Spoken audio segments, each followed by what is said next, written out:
राधे राधे महाराज जी। महाराज जी आपके चरणों में कोटि कोटि प्रणाम।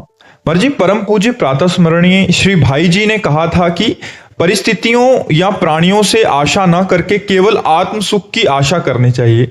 महाराज जी इसमें पूज्य भाई जी ने किस आत्म सुख की बात की है और ये आत्म सुख हम कैसे प्राप्त कर सकते हैं? हमारी आत्मा है श्री भगवान।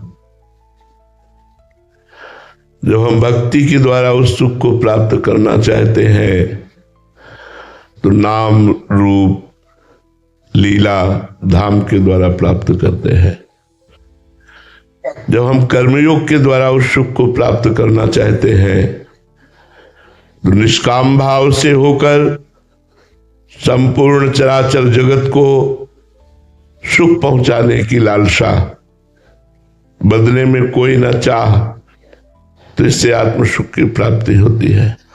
यदि हम ज्ञान मार्ग से ज्ञान योग के द्वारा इसे प्राप्त करना चाहें तो स्थूल सूक्ष्म कारण तीनों शरीरों का बाध करके, पांचों कोशों का बाध करके, आनंदमय कोश, मनोमय कोश, विज्ञानमय कोश, स्तर प्राणमय कोश, जो अन्नमय कोश, इन सब कोशों का बाध करके तीनों गुणों पर विजय प्राप्त करके आशा रहित हो जाना, सत असत चिंतन रहित हो जाना, शांत, वो अपने ब्रह्म स्वरूप का अनुभव करके अखंडानंद को प्राप्त होता है।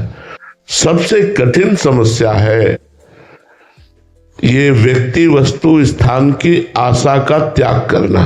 सबसे कठिन बात है। वेद विद्या पढ़त कर्म धर्मन करत, जलप तन कलप की अवधियानी, चारु गति छाण संसार भटकत भ्रमत, आस की पास नहीं तोरी जानी। हमारे यहाँ सेवकवाणी रस ग्रंथ का सिद्धांत है। सेवकवाणी कह रही कि वेद पुराणों का खूब ज्ञान है, खूब प्रवचन कर रहे हैं, खूब प्रवचन सुन रहे हैं, खूब कर्म धर्मों में भी लगे हुए हैं, लेकिन भोगों की आशा का त्याग नहीं कर पा रहे।